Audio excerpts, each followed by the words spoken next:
स्थायी समितीच्या बैठकीमध्ये ही बैठक निवडणुकीनंतर ज्या नवी मुंबईच्या शहरामध्ये ज्या विकास कामं होणार होती त्या विकास कामं ची बैठक आज ही पहिलीच बैठक आहे। या बैठकीमध्ये काही विषय जे 40 विषय होते ते छोटे मोठे, काही स्मशानभूमी सुधारणा करणे, काही या ठिकाणी रस्त्याची सुधारणा करणे, काही गटारीची सुधारणा करणे, काही पावसाळ्यापूर्वी जे साफसफाई होणं गरजेचं आहे त्या संदर्भामध्ये होते। त्यामुळं लोकांना अपेक्षित असणाऱ्या महानगरपालिकेच्या माध्यमातून जे विषय पेंडिंग होते, जे गरजेचे होते, आता म्हणजे लवकरात लवकर करणं गरजेचं आहे, त्या संदर्भामध्ये असे विषय आलेले होते।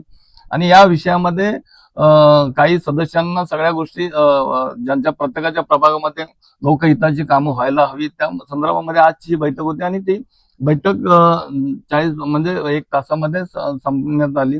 आणि खरं पाहिलं तर प्रत्येक सदस्याला या नवी मुंबई शहरासाठी नवी मुंबईतली जी लोकहिताची कामं आहेत आणि जी आता तात्काळ करणं गरजेचं आहे, ती बऱ्याच दिवसापासून पेंडिंग होती। कारण नवी मुंबई महानगरपालिका झाल्यानंतर लगेच बजेट आणि बजेट नंतर ही पहिली सभा आहे।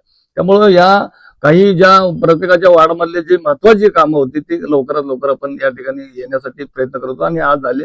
आणि याच्या पुढे आपल्याला प्रत्येक गोष्टीला म्हणजे सगळ्यांच्या वार्डमध्ये कामं चांगल्या पद्धतीनं ज्या लोकांना अपेक्षित आहे त्यामध्ये सगळ्यांना या ठिकाणी आपल्याला बघायला मिळतील। प्रशासनाकडून आलेले तातडीचे विषय का नाही पटलावर? आता कसं आहे की काही या संदर्भामध्ये प्रत्येक डिपार्टमेंटला ह्या गोष्टी म्हणजे एखादा विषय अति महत्वाचा असेल तर आपण नक्कीच त्याचं पहिलं प्राधान्य देऊन आपण त्याचं स्वागत करू।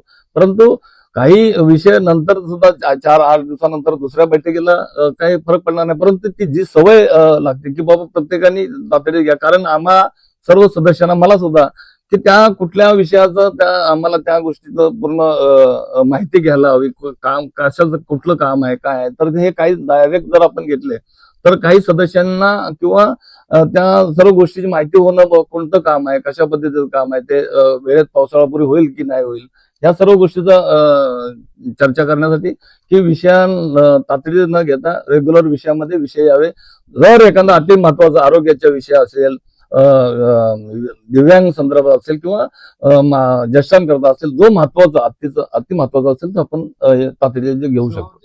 10 दिवस झाले आज आरोग्यासाठी महत्वाचे याला मुख्य अधिकारी नाहीये, तर याच्यासाठी आपण आज चर्चा करू। बघा आज आपल्या माहितीकरता सांगतो, आरोग्य संदर्भामध्ये हा सगळ्यात गांभीर्याने घेतलेला हा विषय आणि सगळ्यांना त्या विषयाचं गांभीर्य आहे।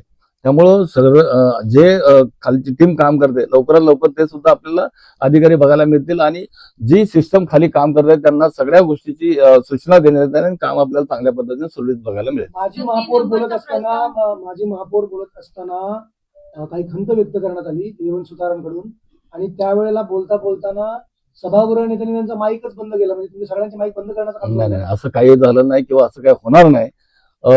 माजी महापौर साहेब दोन्ही सन्मान्य एक सभागृह नेते साहेब आहेत आणि माझे माईक बंद करणं किंवा अशा काही गोष्टी आपल्या जरी आपण वेगळ्या अँगलने जर विचारलं तर असं काही नाहीये। ऑन रेकॉर्ड आहे माईक बंद नाही ठीक आहे ना, माईक म्हणजे त्यांनी आता तो मी बोलत असताना त्यांचा माईक बंद केला, माझा माईक चालू नव्हता म्हणून त्यांचा माईक बंद केला, असं काही बंद माईक कोणाचा बंद करण्याचा हेतू काही नाहीये। आणि दोन्ही सन्मान्य माजी महापौर आणि सभागृह नेते यांचा सन्मान आहे आणि त्यांच्या म्हणजे त्यांचा जो जुना अनुभव आहे त्या अनुभवाचं सगळ्या गोष्टी स्वागत करतोय। महापौर मॅडम राहत नाही तिथे 48 लाखाचा एसी का बसवण्यात येतो? आपल्याला माहिती करता सांगतो की 20-22 वर्षापूर्वी जो त्या ठिकाणी एसी बसवलेला होता, आता काय वारंवार जर बिघाड होत असेल तर चांगले आता हे आपलं या ठिकाणी आता सगळे नगरसेवक आलेत आणि आता पहिलं प्रशासन काम पाहत होतं, आता सगळी बॉडी काम पाहते। त्यामुळं यावेळेला 22 वर्षांचं एखादी यंत्रणा जर खराब झाली असेल तर त्याला त्या ठिकाणी नवीन बसणं गरजेचं आहे। एक लक्षात घ्या, नाही रेग्युलर मध्ये तो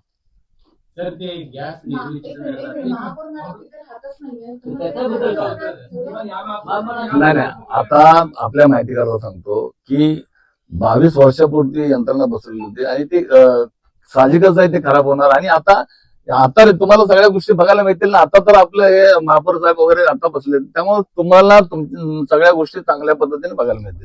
प्रस्ताव का स्थगित करण्यात आला, काय कारण?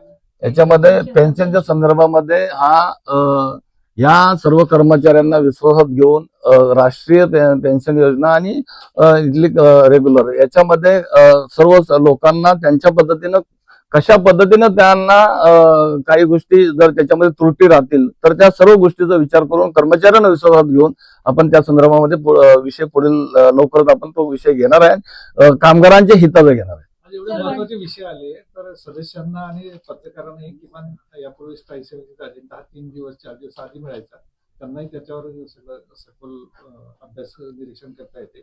तर आता यानंतर आपण याच पद्धतीने सुधारणा होईल.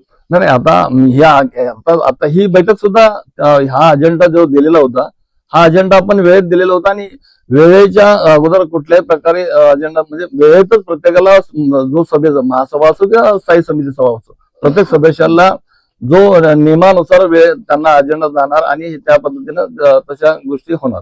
वर पुन्हा एकदा करोड काय वाटतं तुम्हाला?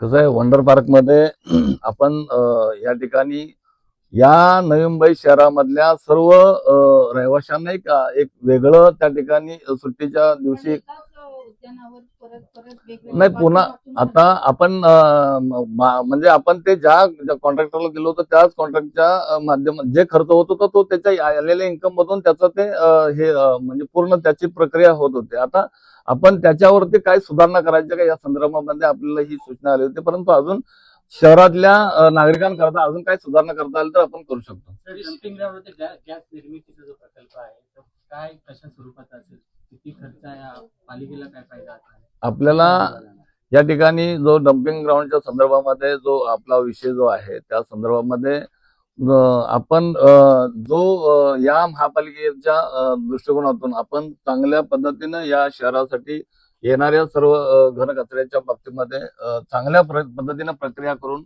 जेणेकरून की महापालिकेचं त्याच्यामध्ये जास्त नुकसान होणार नाही या संदर्भात आपण लक्ष केंद्रित केलं. कसं निर्मिती केली जाणार आहे, कारण गॅसचा तुटवडा बाकी सगळ्या गोष्टी पालिकेला उत्पन्न मिळणार आहे, कसं राबवला जाणार आहे? या ठिकाणी आपण पाहता की जो पूर्वीचा जो अमृत हा कंत्राटदार होता त्याच्या आता जे आपण नवीन प्रक्रिया ज्यांना PRP वाल्यांना देतोय याच्यामध्ये त्यांची जी प्रक्रिया आहे ती आपण इतर म्हणजे याच्यापेक्षा आपल्या कमी दराने आपल्याला तो महापालिकेला गॅस मिळणार जाणार आहे आणि महापालिकेला ज्यामध्ये फायदा असल्यामुळे आपण भविष्यामध्ये कुठल्या गोष्टीचा गॅस तुटवडा होऊ नये आणि आपल्या महापालिकेचा फायदा या दृष्टीने आपण केलं.